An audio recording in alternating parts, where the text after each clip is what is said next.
I'm Debbie Georgatos. Welcome to my show, America, Can We Talk? Today, we're going to talk about Islamic terror on the London Bridge again, America, Islamization, a progress report, Trump's Hong Kong freedom, and finally, fake ICE University Nabs illegals. And I'll tell you why these stories matter to you. Stay tuned.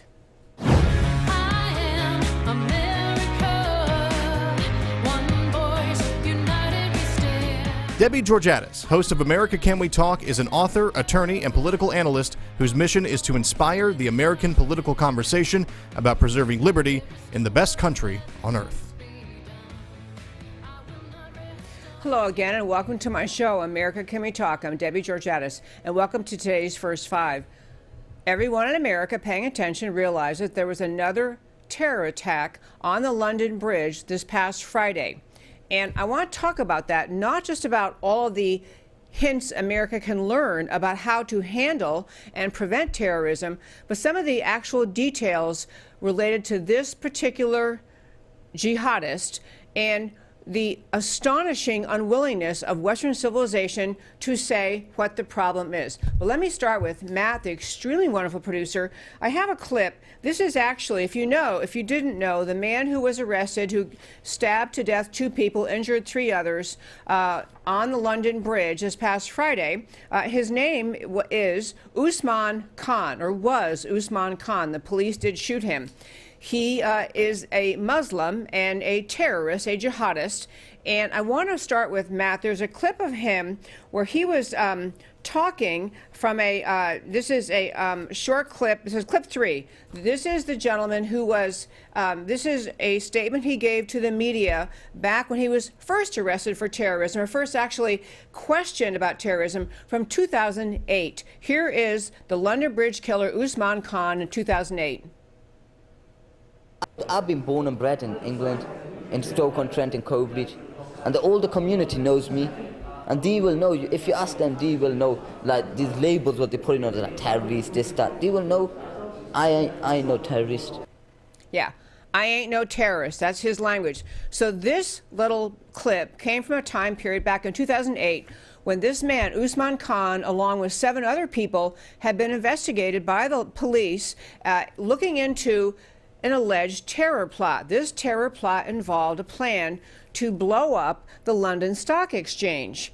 For that conduct, investigation occurred, prosecution occurred. Finally, in 2012, that man, the killer from this past Friday's terror attack on London Bridge, that guy went to prison in London, in England. So he's in the UK, he's in prison, because he planned, not only, just to be clear, not only did he and his buddies plan on blowing up the London Stock Exchange, he also had been working the idea of trying to build a madrasa to train terrorists. His plan, madrasa, an Islamic school, that was one of his other missions he had in mind, was to build a madrasa to train terrorists to kill more people. So as you heard him say, he's born and bred in England. He's not a refugee in the sense of newly came to the UK. I don't know how far back his family was had come to England, but this guy is a Muslim terrorist. He went to prison for plotting this first thing, but he was released from prison in December of 2018.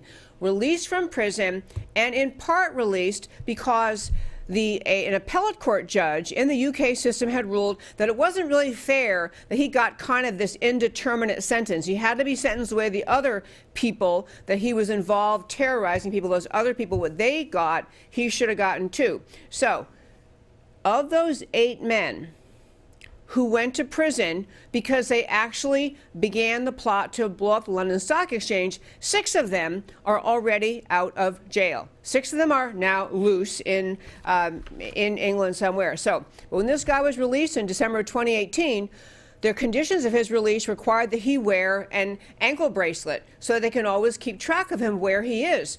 But he actually did not break free of that monitoring system. He was given permission to travel from where he was living to London to participate in a conference put on by Cambridge University. And just to even begin to understand the absurdity of this guy was in London for a program being put on by Cambria University of Cambridge, University of Cambridge, in which these liberal, woke, left-wing type professors had developed a program to try to help people who had gotten out of prison for them to be able to share their prison experiences with academics like these people from University of Cambridge. So they're going to get together, have a conference to talk, so the prisoners can whine and moan about prison, and the academics who are sympathetic to them can listen. This guy was actually in London because he was invited to speak at that conference. A guy who planned to blow up the stock exchange, invited by these left-wing woke academics saying, hey, yeah, come on, tell us, share your story. So the two people he killed at the were both related to this conference. The conference is called Learning Together. Isn't that sweet, Learning Together? So one of the two people killed by this guy, and by the way, it was a knife attack. He's just simply stabbing people, knife attack. So one was a guy named Jack Merritt. He's a course coordinator. He's a coordinator of the course Learning Together, which was hosting the seminar. And another one was a woman, Saskia Jones, 23, who was also attending this program. So this woke thing, the idea of let's just come together and talk about prison, results in this guy being permitted to be in London, comes to London, and of course gets a hold of a knife and starts stabbing people, runs out to the London Bridge, and is eventually, when the police finally pull the other civilians off of him who were trying to hold him down, and the civilians got off, they see this guy has what appeared to be a suicide vest on. As it turned out later, it wasn't a real suicide vest, but it looked like one, so the police shot him dead. And we're going to talk about what lessons we can learn in America from what happened over there. A couple of things to understand about this astonishing situation. This guy had involved with a group that was known to the police. He was described as soon as he was arrested, or as soon as he was identified after being killed by the police, as a known terrorist. But I want to turn and talk to how the London police respond to this kind of attack. There is a quote, and again, this is Matt the Wonderful. This is clip 2. This is a clip of a woman. She is the London Metropolitan Police Commissioner. Her name is Cressida Dick. She gave a statement to the public after this horrific incident in which 2 people were stabbed to death, 3 more were seriously injured and taken off to the hospital. Here is a statement from the Police Commissioner of the Metropolitan Police of London. That our city of London has again been targeted by terrorism. It is with the heaviest of hearts that I have to inform you that, as well as the suspect who was shot dead by police, 2 of those injured in this attack in the London Bridge area have tragically lost their lives. My heart goes out to their loved ones and to the 3 further injured victims who I understand are being treated in hospital, and of course to everybody who has been affected by today's terrible and mindless events. The attack started at Fishmongers Hall in the City of London. My understanding is that police were called at 13:58, 2 minutes to 2, and City of London police officers had bravely and professionally confronted the suspect by 14:03, just 5 minutes later. The empty ideology of terror offers nothing but hatred, and today I urge everyone to reject that. Ours is a great city because we embrace each other's differences.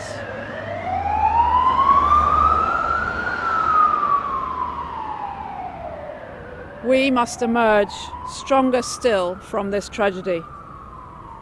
In doing that, we will ensure that the very few who seek to divide us will never, ever succeed. Let me explain to you why, as concerned and compassionate as she sounds, how her statement actually makes terrorism worse. If a person in America or UK or anywhere were motivated by white supremacism, what you would hear the police announce, what you would hear the prosecutors talk about, what the media would cover is the evil of the ideology of white supremacism. You would identify the ideology that is evil. You would say white supremacism is evil. It is wrong. What this guy did, this terrorist, who at least fortunately was killed by the police, what is wrong with her statement is she identifies the problem as the ideology of terror. It's not what it is. Terror is you inflict terror on people. You intend to make them feel terrorized. The ideology that motivated this guy is Islamic doctrine.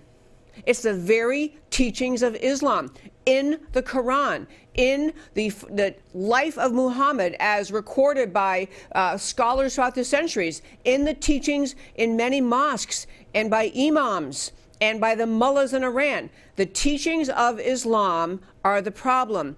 And you can call it Islamic supremacism, you can call it Sharia supremacism, but to fail to identify the ideology that is the problem causes the problem to become worse. And this has been part of the problem for the UK and Western Europe, and frankly, among left-wingers in this world. They cannot simply come to grips with the reality that there is a religion in the world today, a religion, Islam, whose teachings actually going back to the time of its founding in whatever it was, 632 or 682 AD, whatever it was, those teachings have always told devout followers, it is your duty to spread Islam by force or duplicity. It is your duty to force the rest of the world into submission to Islam, into submission to Sharia, Islamic law, which is just the Sharia, the entireness of Islam made into law. It is the duty of devout Muslims to do this. If you don't identify that as the problem, you, by not doing that, validate, legitimize that all this guy did wrong was commit terror. You have to point to the ideology. Islamic Sharia supremacism, Islamic supremacism is just as evil as white supremacism, and you have to call it by its name. Much more on this in the rest of the show, but that, my friends, is the end of today's First Five. Moving forward, though, on what we learned about this terror attack in London that killed 2 people, this Islamic jihadist terror attack, I want to just tell you something. I find this simply mind-blowing, and so I have the actual language for you from this, but in England, they have elections, fortunately, like we have elections. There is a leader of the Labour Party. And think of the Labour Party as just like the Democrats or the leftists. The Labour Party is the leftist party in England. The head of the Labour Party is named Jeremy Corbyn. He did an interview. In January of this year, so coming up almost a year ago. But he did an interview on Iranian state television. Iran, the single largest terror exporting country in the world, Jeremy Corbyn did an interview on Iranian television in his capacity as the leader of the Labour Party in Britain and actually said on air, Israel is behind the Islamic terror attacks. Israel is behind the Islamic terror attacks. Israel is behind global terrorism done in order to destabilize the Middle East. Okay, this is the same problem we have in America. We have leftists in our country sympathetic to jihadists, apologetic to jihadists, explaining why they can't help themselves is everybody else's fault except for the fault of the person committing the crimes. So this Jeremy Corbyn, head of the Labour Party, actually said this, that the terror you see in the world, all these jihadist attacks you see, the thousands and thousands and thousands of people killed in just the last 20 years by people yelling Allahu Akbar and telling us they are acting based on the teachings of Islam. Oh, no. Jeremy Corbyn is explaining for all of you ignorant people out there, you can't really blame Islam. It's all the fault of Israel, don't you know? The fault of the Jews. And if you think, so you might think, okay, Jeremy Corbyn's not, but that's a British leftist. What about the American leftists? Let me just tell you something. I did not realize this until just a few days ago, but one of the primary candidates, one of the leaders in the Democrat presidential race for the nomination to run for president in 2020, Bernie Sanders, actually works. He's set up callers and his working to help Jeremy Corbyn. Bernie Sanders is supporting Jeremy Corbyn. Now you might think, okay, well, it's kind of like political parties, you know, Democrats might support the Labor Party. Jeremy Corbyn delusionally tells the world that Islam is not the problem, it's all the Jews. The astounding level of anti-Semitism that just feeds the American left and the British left, blaming Israel for what the Islamic jihadists do. And Bernie Sanders, campaigners for U.S. presidential hopeful Bernie Sanders, lend their support to the Labor Party, running phone banking sessions from New York ahead of the general election. The city's branch of Labor International has been working with Democrat Socialists of America, calling on British campaigners with tips of how to encourage people how to register to vote and to cast a vote for the Labor Party. So you have the leftists in England enabling this idiocy of this terrorist, jihadist, getting out of jail, finding reasons to hold seminars. Let him come and lecture us about how important it is to understand the evils of actually sending this killer to jail. And then you have, on our side of the pond, as they say, you have Bernie Sanders, you know, the guru of the left, the endorsed candidate of the Democrat Socialists of America, over here helping Corbyn and his ilk win their races. So, next thing I want to tell you about. So, I want to get to what I called this section about what's the American Islamization, or Islamization of America, a progress report. I'm going to run through about 5 or 6 stories of things happening in today in America because we are too asleep at the wheel to identify the problem. We are echoing or parroting the problem that England faces. You saw that Police Commissioner Cressida Dick could not say Islamic. She couldn't identify the source of the ideology. And I'm going to be really clear about this. When I'm talking about what's happening in America today, I am not talking about every Muslim who lives in America. I am talking about the fundamental teachings of Islam that anyone who cares about the issue should go read for yourself. The fundamental teachings of Islam from the Quran, from the time of Muhammad's presence on earth, from the fact that he led raids killing innocent people because the killer convert the infidels was woven into the fabric of Islam. It's from the founding of Islam. It's what devout Muslims have done. It's why we had the astonishing conquering of large swaths of land, you know, moving out from the area where Islam was founded, from the Mecca and Medina area, and moving out into that part of the world, spreading around. Islam was not spread by sharing love and truth and peace. It was shared by convert, pray the Shahada, which is the conversion to Islam, or we'll slit your throat. That's how Islam got spread. That's how Islam grew. So now you have, to be clear what I'm talking about in America, I'm talking about the idea of Islamic supremacism, the idea not that everyone has a right to religion, their freedom of religion, but the idea in Islam that you have the right to force your religion on others. You have the right to force Sharia, Islamic law, on others. You have the obligation to spread Islam in any way possible. Force, duplicity, manipulation, in secret. You can do anything, but your goal, if you are a devout Muslim, is to spread Islam to ultimately bring the entire world into submission. So we have a problem with Sharia, and again, it's the ideology of Islam I am talking about. It is Sharia. It is also important to get this point about Islam. We love our First Amendment in America. We love religious freedom.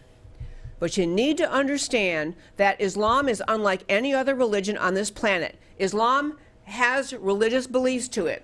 It also is a complete political system intended to replace the governance in the countries that it overtakes, replace secular government, replace representative government with Islamic law, with Sharia, with the final deciders not being judges elected or appointed, but Islamic clerics. This is the point of spreading Islam.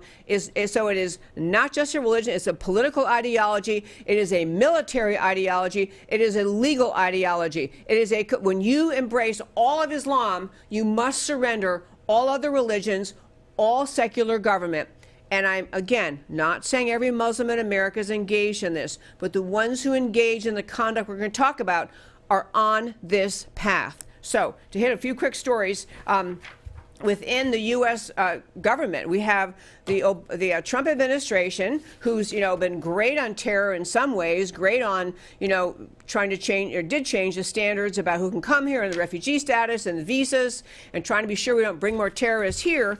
But within the White House, just a couple months ago, at the end of September, we had President Trump hosting a faith-based safety and security symposium, faith-based safety and security symposium at the White House, which included Islamic movement leader Osama Jamal, we'll get to him in a moment, who is the Secretary General of the U.S. Council on Muslim Organizations. This is a Muslim political party in this country, USCMO, the U.S. Council of Muslim Organizations. They're a political party.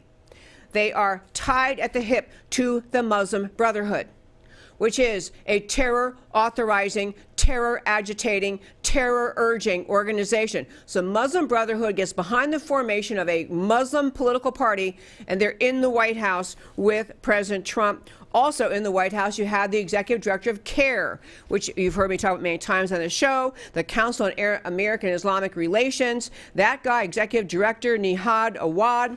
You got to understand, CARE was formed. CARE was founded by the top Hamas, terror organization Hamas officials in the U.S. in 1994. So you have this Islamic supremacist mindset in the White House in September of this year. And so I'm going to run through, that was number one, a bunch of examples of the Islamic takeover of America happening under our eyes, before our eyes, and we have to be far more wide awake than the Metropolitan Police Chief in London, Cressida Dick, and far and ahead of all the way much of Western civilization deals with Islam. We have to begin to be able to say, the problem is not every Muslim. Terrorism is a problem. Terrorists are a problem, but the ideology itself is the problem. We have to have more officials acknowledging this. The ideology, that supremacist mindset that says, as they are instructed in Islam to say, that Islam simply must be supreme over all others. So I'll hit a bunch of other little stories. That one, we had jihadists, we had Islamic supremacists in the White House at a happy talk. Again, the name of it, the meeting at the White House was the Faith-Based Safety and Security Symposium. Okay, so we had arrested in Brooklyn last week, Brooklyn and New York City, and alleged the guy was arrested and because what they found about he had written on social media. He's an ISIS supporter. He pledged his support to ISIS twice, once in July of this year, and then again renewed his commitment in October following the death of ISIS leader Abu Bakr al-Baghdadi. This guy, and I didn't get his picture for you. He's kind of scary looking, but very American looking. This is not a Middle Eastern guy. His name is Zachary Clark, but he converted to Islam. He became an ISIS supporter, and he was arrested in New York City. At least, fortunately, they found him. Arrested in New York City for plotting and putting online explanations for how to blow up the New York City subway system. And he even had a cutesy little video called How to Make a Bomb in the Kitchen of Your Mom. Like he's a poet too, I guess. But the point is, these people are in this country. And, the police always try to say, and they said it in London too, about this Khan guy who was the killer on Friday. They say the expression, well, he's not associated with any, he's a lone wolf. He's not associated with any other terror groups. He's not particularly associated with, or not. And so they're trying to say, don't worry about it, because he's not part of, whatever, Al-Qaeda or ISIS. But it doesn't matter. It doesn't matter if you convert to Islam and you follow the teachings in the Quran that say you must kill or convert infidels. It doesn't matter if you never met another Muslim in your whole life, or if you are living in a hotbed of terrorism in somewhere, wherever you are, and surrounded by terrorists. It's the ideology that is the problem. So fortunately, this guy was arrested, and he actually, on one of this Zachary Clark guy arrested in Brooklyn in New York City, I pledged support to ISIS, and he actually went online to talk about the need to do knife attacks, and you can't get all squeamish. Here are his words. Discomfort at the thought of plunging a sharp object into another person's flesh is never an excuse for abandoning jihad. So, a guy in America, fortunately located by police and tracked down and arrested before he did anything, but putting online all sorts of explanations, maps of the subway system, explanations how to secret your bombs in there, how to make the bombs. This guy in America, it's the ideology. You also had a man who came to America because we were kind enough to bring him in as a refugee, came here from Bosnia, and he lived in the state of Missouri, but he also aided ISIS. He got involved, and fortunately, the police found him. So he came to the U.S. from Bosnia, sentenced to 8 years in prison for supporting terrorists, including an ISIS leader in Syria. Plans are he's going to serve his 8 years in prison and then be deported. So this idea that if we bring people to America and we show them how great American society is and how beautiful and free and safe a society based on Judeo-Christian values can be, that maybe the terrorist segment of Islam will realize, hey, we don't want to do that anymore. We don't live in America. No way. This guy, and again, he's sent off to prison for 8 years, and he was online. There's a very scary picture of him, too. Honestly, these people just look so angry. But he sent cash and military equipment to several Mideastern countries between 2013 and 2015 to help further ISIS's efforts. One little update in a story we did several weeks ago, months ago. I hadn't realized this until I was getting ready for today's show. Remember we talked about the woman who was born in America. Her dad was a diplomat from Yemen. So he was in our country, as a diplomat from Yemen. She went off to be a jihadi wife. She grew up in America. She abandoned America. She went overseas. She married some jihadist. She had a kid with some jihadist before the jihadist was killed. And now that ISIS is finally contained and controlled, she's living in a refugee camp in Syria, and she wants to come back to America. And she's saying, really, really, really sorry, and I didn't mean really to do that. And so I really wish you would give me a break. Her name was Hoda Muthana. Hoda Muthana. So I did not realize there was a recent court ruling, November 14th, where the judge said no, actually, because her argument was her dad. Okay, the law says if you're a diplomat in America, if your reason for your presence in America is you're a diplomat, that U.S. citizenship does not attach to a baby born in America if the reason they were born here is that your one parent or the other is a diplomat. So she was saying, yeah, but by the time I was born, my dad was finished being a diplomat. So he was still here, and he wasn't officially a diplomat anymore, so I get to come home. And some court said, no, thank you, Hoda Muthana, you cannot come back here. And the court basically just said, even though her dad may have finished his official duties, America had not yet relieved him of his diplomatic status, had not ended his diplomatic status when she was born, so she's not coming back. Okay. Other stories about the unbelievable assault on America, Islamization, and the need to be wide awake so we don't have more and more attacks like what happens in London and all over Western Europe. There is, in addition to violent jihad, which we see so many stories about, there's also jihad in the form of cultural or civilizational jihad. We've talked about this many times.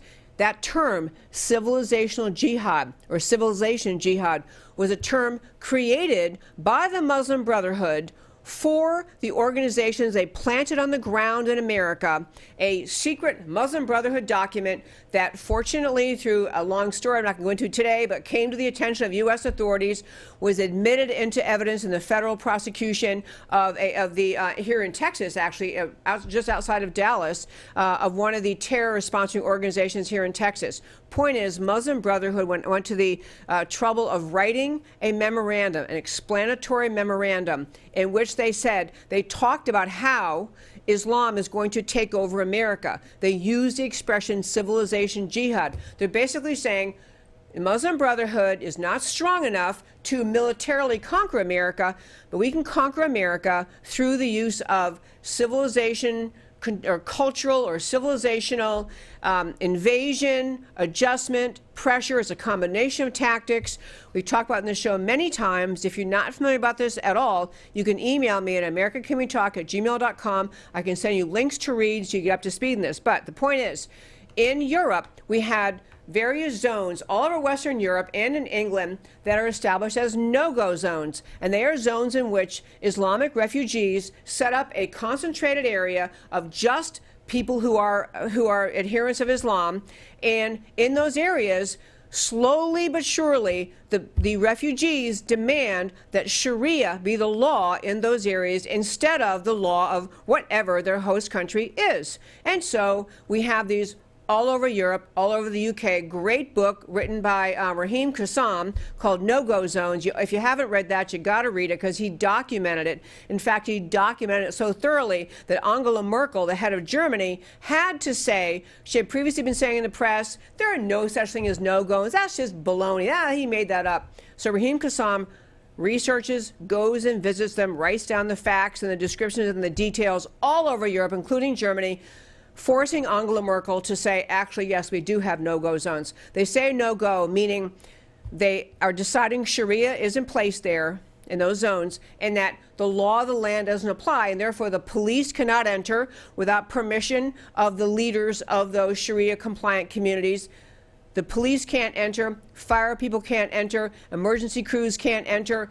People who are in their own home country cannot walk freely in the streets in these no-go zones because they are taunted, attacked, and harassed because they don't comply with Sharia in the way they dress. So with that background, turning to New York City, in Brooklyn, there is and Staten Island, growing Islamic communities that are becoming no-go zones.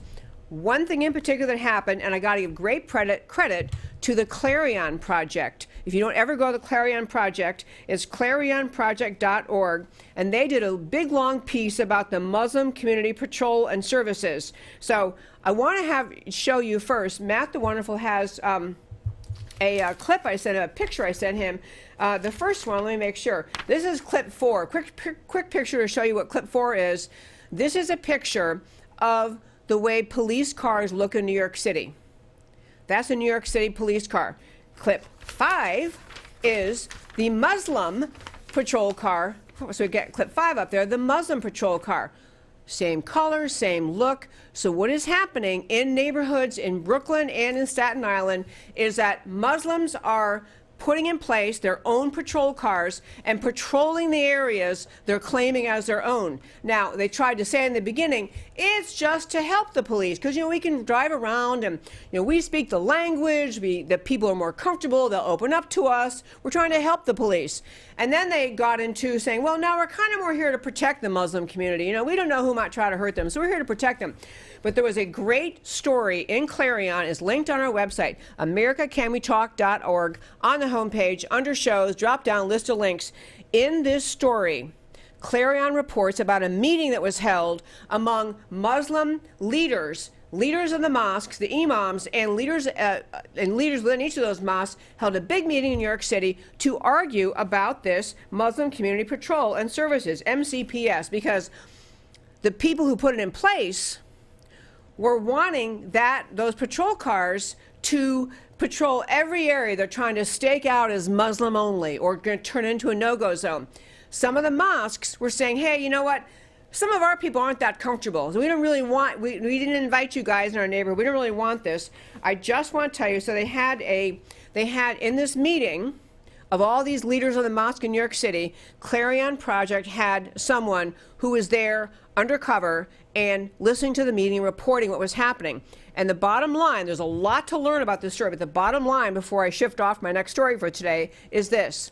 In the meeting, one of the most sinister, well-known, radical jihadists, total Islamic supremacist imams named Siraj Wahhaj.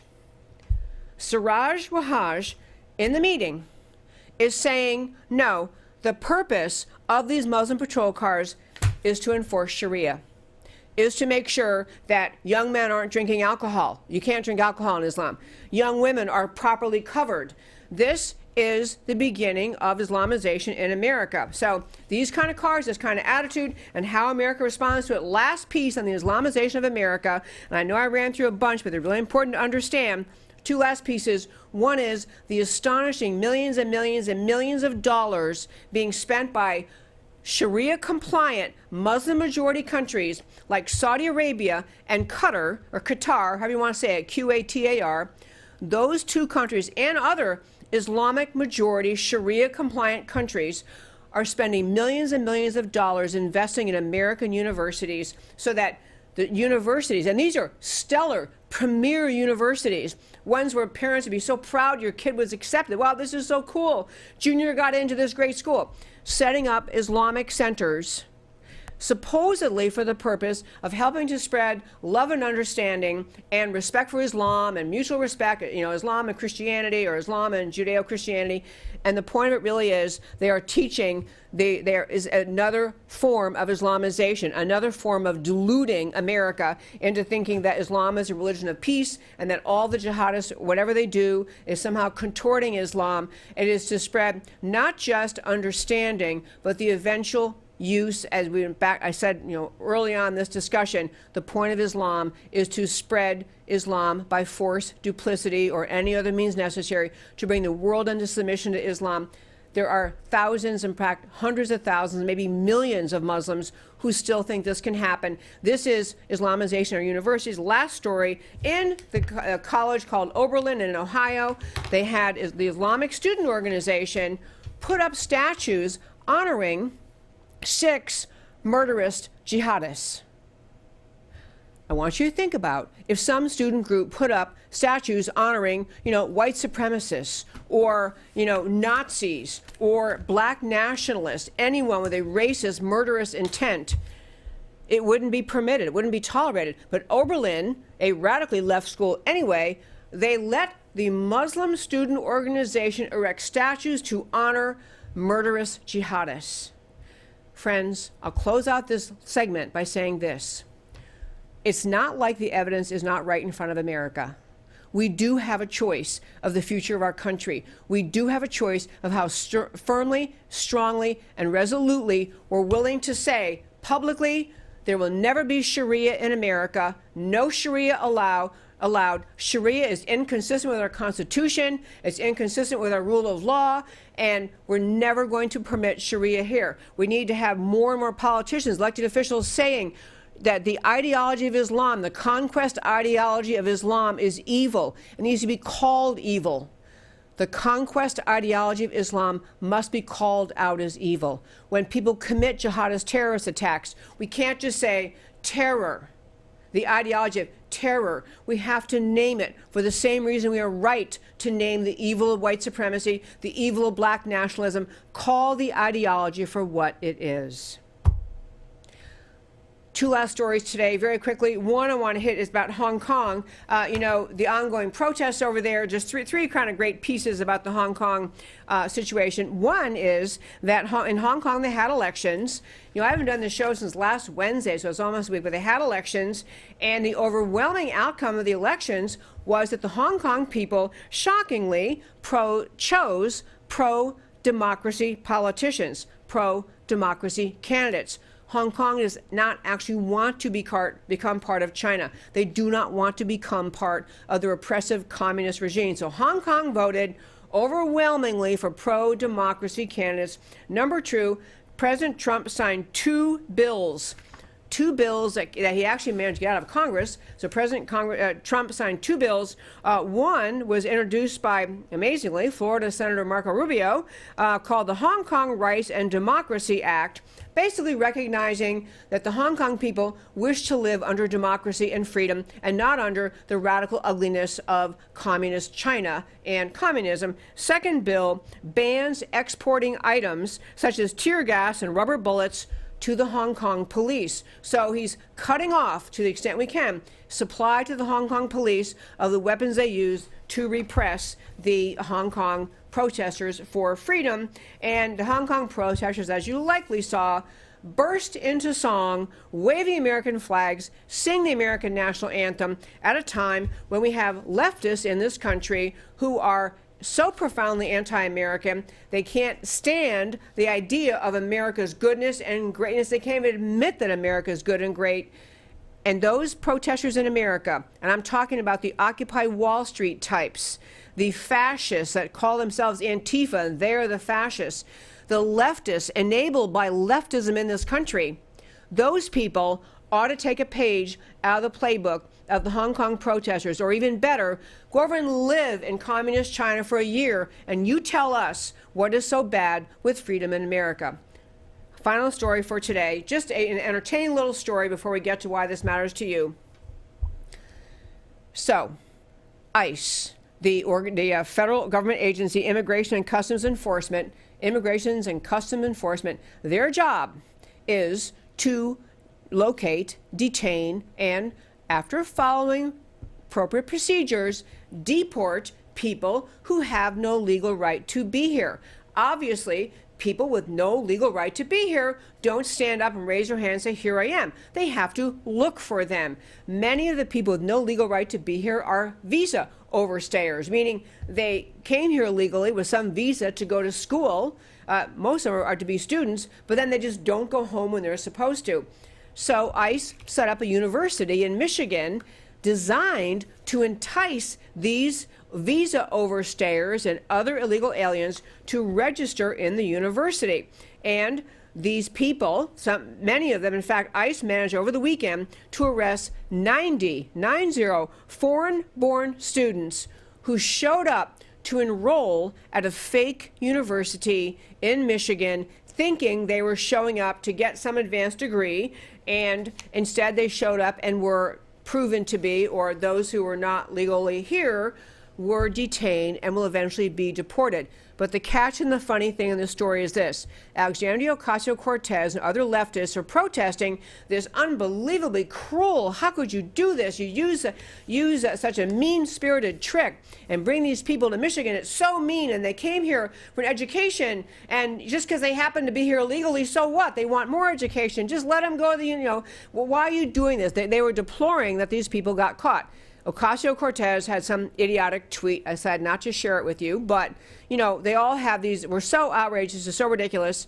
Well, as it turns out, the program, the clever idea of setting up a fake university to entice people to come here actually started under none other than President Barack Obama, as did numerous other policies utilized by the Trump administration to try to secure our border, to try to secure our southern border, to try to again enforce our immigration laws, to try to put our foot down to say we actually have a right to control who comes to America. We don't just have to let anyone who wants to come here come and stay as long as they want. We're allowed to be a country. We have sovereignty. So these other programs that Ocasio-Cortez and other leftist protests, such as separating children and parents at the border, making sure that the children really do belong to those parents, having to detain them in jail cells, which the left has become,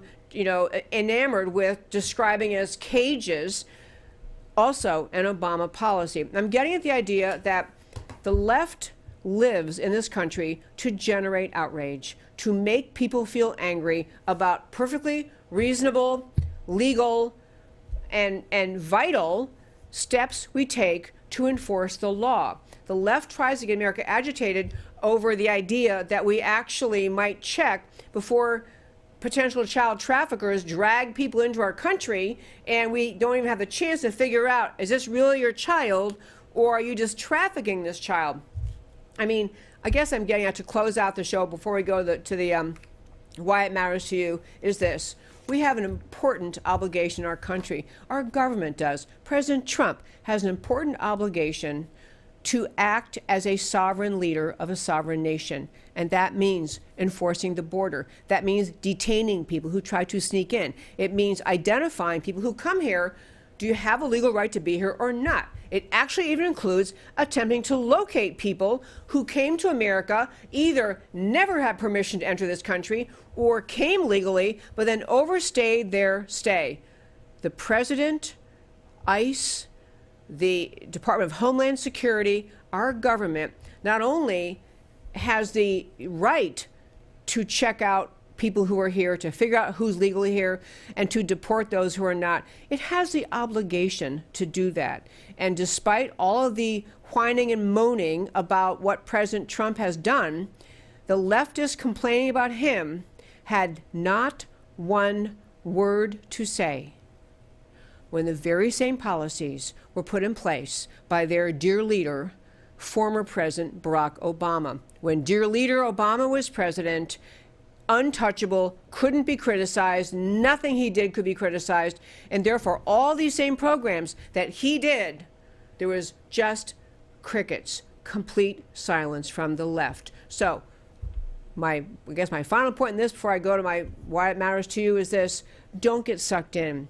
Every time Alexandria Ocasio-Cortez, Bernie Sanders, Elizabeth Warren, and the whole slew of radical leftists gaining prominence in this country try to work you up into agitation and outrage, we actually can be smarter than they think we are. We can reject their efforts to turn America into a nation of outrage and a nation of anger, because what they're trying to do eventually is win political points to win the presidency and the House and the Senate. They're not serious about critiquing the policies that they're complaining about. It's not a serious claim. It's not a serious accusation. It's not a substantive assessment of the policies President Trump has engaged in. It's not a meaningful discussion about what other policies could we put in place to protect us.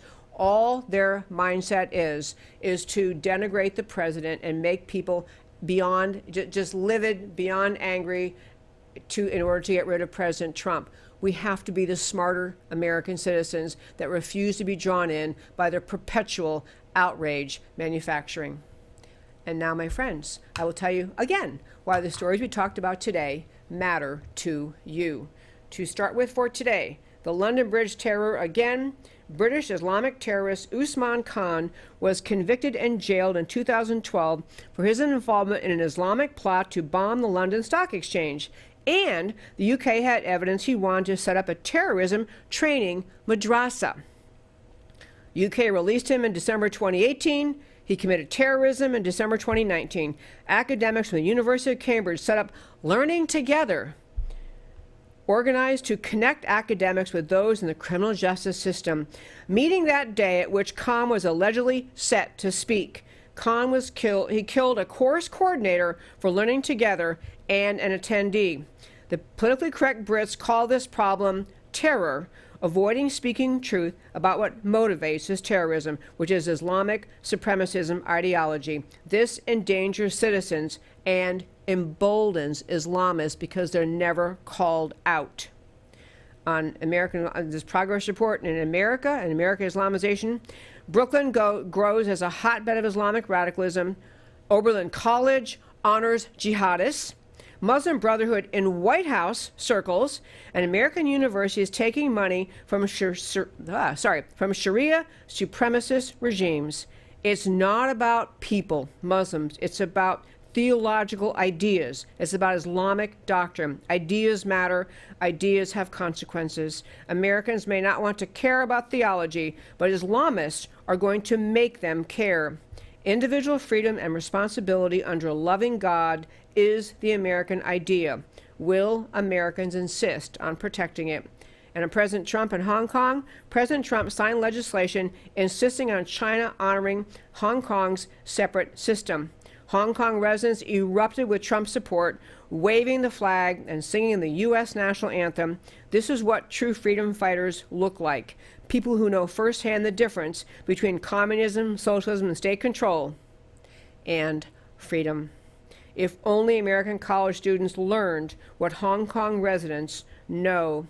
And on the fake ICE University, nabbing illegals, separation of children from parents at the border, holding children in overflow fenced facilities the left likes to call cages, operating a fake university to draw in illegal immigrants for arrest and possible deportation. These were all begun under the Obama administration. Desire for strong border security is shared by a solid majority of Americans, Democrat and Republican. The leftist push for open borders is not a grassroots movement. It illustrates that a leftist elitism has overtaken and runs the Democrat Party. And this is why there's a growing walk-away movement. And as far as I'm concerned, on walk-away, here's to seeing it grow. And this, my friends, is America Can We Talk for today. Thank you so much for tuning in every Monday through Thursday, 3 p.m. Central Time. And wherever you're watching, if you're on Facebook or you're on YouTube or you're on Twitter, follow, like, subscribe, respond, comment, and email me at americacanwetalk@gmail.com. The point of my show is to stir up the American political conversation about preserving this extraordinary country, this country a gift of freedom if only everyone in every generation is willing to fight to protect it. Speak up for America, because America matters. Like a crashing wave. Can you hear us now? America, Can We Talk? Truth about America. Can you hear